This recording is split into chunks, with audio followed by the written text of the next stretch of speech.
नमस्कार दोस्तों, मैं हूं संतोष पाठक और आप देख रहे हैं द न्यूज लॉन्चर। दोस्तों, दिल्ली की राजनीति का असर अब इस देश के कई राज्यों की राजनीति पर पड़ता हुआ नजर आ रहा है। दिल्ली में जिस तरह से विधानसभा चुनाव में हारने के बावजूद, जीरो सीट मिलने के बावजूद कांग्रेस ने आम आदमी पार्टी के मुखिया अरविंद केजरीवाल के राजनीतिक अस्तित्व पर सवाल खड़ा कर दिया है, उसके बाद कई क्षेत्रीय छत्रपों की नींद भी उड़ गई है। वहीं दूसरी तरफ कांग्रेस के पूर्व राष्ट्रीय अध्यक्ष, लोकसभा में विपक्ष के नेता राहुल गांधी को कांग्रेस की ताकत का अंदाजा हो गया है, अपनी ताकत का अंदाजा हो गया है और वो समझ गए हैं कि अब अगर क्षेत्रीय दलों के ब्लैकमेल से निजात पाना है, कांग्रेस को मजबूत करना है, तो ठोस रवैया अपनाना पड़ेगा। और अब ऐसा लग रहा है कि राहुल गांधी सख्त स्टैंड लेते हुए नजर आ रहे हैं। जिस तरह से दिल्ली के विधानसभा चुनाव के मैदान में उतरकर उन्होंने ये सुनिश्चित किया,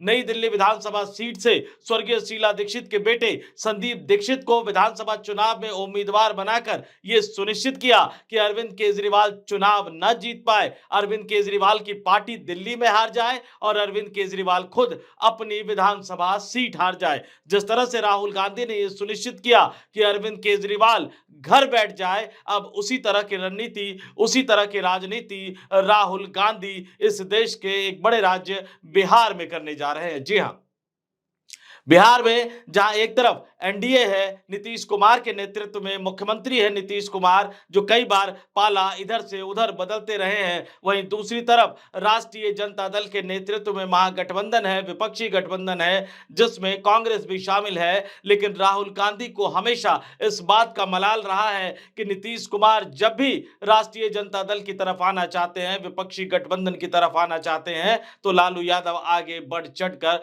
उनका स्वागत करते हुए नजर आते हैं। इस बार भी लालू यादव ने ऑफर कर दिया था, तेजस्वी यादव अड़ गए तो वो ऑफर वापस लेना पड़ा।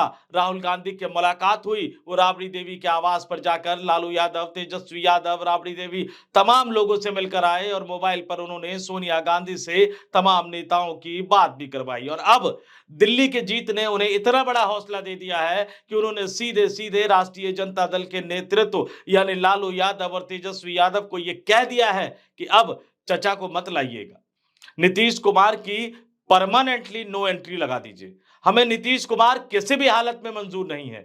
राहुल गांधी ने संदेश बिल्कुल साफ साफ दे दिया है कि जिस तरह से दिल्ली में अरविंद केजरीवाल को घर बैठाने का काम किया है कांग्रेस पार्टी ने, उसी तरह से बिहार की राजनीति में राष्ट्रीय जनता दल कांग्रेस के साथ खड़ी होकर नीतीश कुमार को यानी बार बार खेला करने वाले बिहार के मुख्यमंत्री, जनता दल यूनाइटेड के नेता नीतीश कुमार को घर बैठाने का काम करे, यानी सीधे सीधे नो एंट्री का बोर्ड लगा दिया है।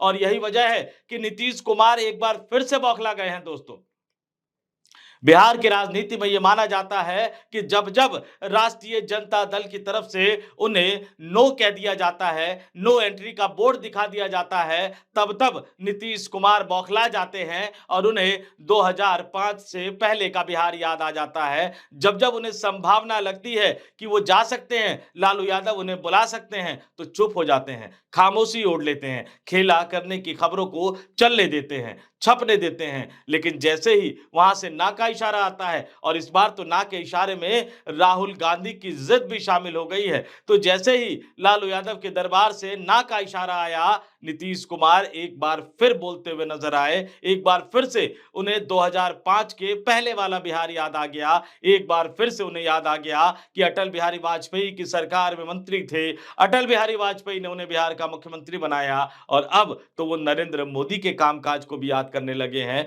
क्योंकि पता लग गया है कि दूसरी तरफ तो नो एंट्री हो गई है, बार्गेनिंग पावर अब पूरी तरह से खत्म हो गई है, तो अब मोदी का ही सहारा है। तो अब देखिए, सुनिए किस अंदाज में नीतीश कुमार एक सरकारी कार्यक्रम में, जब वो विदाई ले चुके थे, जब वो कह चुके थे कि अब मैं अपने भाषण का अंत कर रहा हूं, लेकिन अचानक उनको याद आया कि अरे, काम की बात तो कहना भूल ही गया, नरेंद्र मोदी की तारीफ करना तो भूल ही गया, लालू यादव की आलोचना करना तो भूल ही गया, 2005 से पहले के बिहार की याद दिलाना तो भूल ही गया। तो सुनिए किन शब्दों में नीतीश कुमार याद दिला रहे हैं बिहार की जनता को 2005 से पहले के बिहार की। सुनिए। आप पहले वाला कुछ करता था जी, ये सब तो हम ही लोग ने एक साथ तक किए। आप बीच में बेमतलब का हम ही लोगों का दो लोगों के साथ 1.5 महीना फालतू किया था। अब वो तो हमने तय कर दिया कि सब फालतू बात है, ये सब कभी कुछ नहीं करेंगे।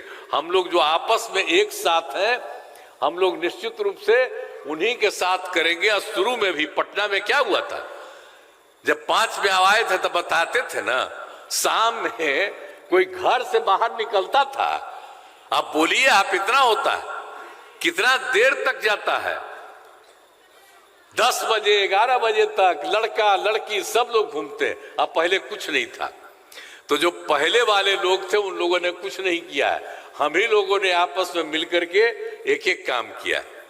और आप तो जानते हैं, अरे हमको तो हम तो उनके सरकार में मंत्री थे, श्रद्धेय अटल बिहारी वाजपेयी। सुना आपने? अब नीतीश कुमार को 2005 का बिहार याद आ रहा है, जबकि जब वो खेला करके लालू यादव की पार्टी के साथ चले गए थे, उनके बेटे तेजस्वी यादव को अपनी ही सरकार में उप मुख्यमंत्री बनाया था, तब वो शायद भूल गए थे। दोस्तों, कुछ दिन पहले मैंने अपनी स्टोरी में एक और चीज आपको बताई थी, एक एक्सक्लूसिव जानकारी आपको दी थी कि नीतीश कुमार अपने बेटे निशांत कुमार को राजनीति में लाने के लिए तैयार हो गए हैं और वो लगातार निशांत कुमार को मनाने की कोशिश कर रहे हैं। लेकिन उसी समय मैंने आपको यह भी बताया था कि अगर नीतीश कुमार ने देरी की तो उनकी राजनीतिक हालत ऐसी हो जाएगी कि फिर वो अपने बेटे निशांत कुमार को भी बिहार की राजनीति में लॉन्च नहीं कर पाएंगे। और अब नीतीश कुमार को घर बैठाने का प्रण ले चुके राहुल गांधी ने अपने कार्यकर्ताओं को बिहार की धरती पर उतार दिया है। हाल के दिनों में राहुल गांधी 2 बार बिहार का दौरा कर चुके हैं। एक तरफ खबर यह है कि नीतीश कुमार के बेटे राजनीति के मैदान में आ सकते हैं, विधानसभा का चुनाव लड़ सकते हैं, और जिस सीट की बात कही जा रही है, नालंदा का हरनौत विधानसभा सीट, जहां से नीतीश कुमार भी लड़ा करते थे, लेकिन अब कांग्रेस के कार्यकर्ता उतर गए हैं। राहुल गांधी की भाषा में कहूं तो उनके बब्बर शेर मैदान में उतर गए हैं और पोस्टर लगा दिए गए हैं पटना में। किसके खिलाफ? नीतीश कुमार के बेटे निशांत कुमार के खिलाफ। और क्या उस पोस्टर में लिखा गया है? राजा का बेटा राजा नहीं बनेगा, हरनौत की जनता जिसको चाहेगा राजा वही बनेगा। इसमें एक तरफ निशांत कुमार की तस्वीर लगाई गई है, ऊपर अगर आप देखेंगे तो नीतीश कुमार निशांत कुमार की तस्वीर है, नीचे निशांत कुमार की अकेले की तस्वीर है, उसके नीचे निशांत कुमार का नाम लिखा हुआ है, राजा का बेटा लिखा हुआ है, जनता दल यूनाइटेड का चुनाव चिन्ह है। इस पोस्टर के दूसरे हिस्से पर अगर आप आएंगे, स्क्रीन पर मैं लगातार ये पोस्टर दिखा रहा हूं, उसमें राहुल गांधी के साथ ये कांग्रेस के नेता कार्यकर्ता नजर आ रहे हैं, पोस्टर लगाने वाले। उन्होंने नीचे अपना नाम लिखा हुआ है, रवि गोल्डन कुमार, प्रजा का बेटा और भावी उम्मीदवार हरनौत विधानसभा कांग्रेस पार्टी 2025 हरनौत विधानसभा चुनाव। तो ये कांग्रेस के भावी उम्मीदवार है जो कांग्रेस के लिए टिकट मांग रहे हैं। उन्होंने पोस्टर लगा दिए हैं बिहार के मुख्यमंत्री नीतीश कुमार के बेटे निशांत कुमार के खिलाफ, जिनकी अभी तक राजनीति में एंट्री की आधिकारिक और औपचारिक घोषणा नहीं हुई है। तो ऐसा करके, ऐसा कहकर, इस तरह के पोस्टर लगाकर कांग्रेस ने अपने इरादे फिर से जाहिर कर दिए हैं। और कांग्रेस के हलकों में एक बात कही जाती है कि राहुल गांधी के दिलो दिमाग से अगर कंफ्यूजन हट जाए और वो तय कर ले कि लड़ना है तो बहुत जोरदार तरीके से लड़ते हैं। दिल्ली में तय करने में थोड़ी सी देरी हो गई। जानकार ये मानते हैं कि अगर 4-5 महीने पहले से उन्होंने दिल्ली के विधानसभा चुनाव में उतरने की तैयारी कर ली होती, या फिर सीलमपुर में रैली करने के बाद इंडिया गठबंधन के सहयोगी दलों के नेताओं द्वारा फोन करने के बाद घर न बैठ गए होते, तो शायद कांग्रेस का खाता भी खुल जाता। तो यहां वही बात सबसे महत्वपूर्ण है कि राहुल गांधी ने लालू यादव को तो बता दिया है कि नीतीश कुमार को घर बैठाना है। इस बार नीतीश कुमार की महागठबंधन में, विपक्षी गठबंधन में कतई एंट्री नहीं होगी, बिल्कुल एंट्री नहीं होगी। और सीधा सीधा यह भी कह दिया है कि लालू जी, तेजस्वी जी, अगर नीतीश कुमार को आप महागठबंधन में लाते हैं तो बिहार में फिर कांग्रेस पार्टी पूरे के पूरे 243 विधानसभा सीटों पर चुनाव लड़ने के लिए तैयार है।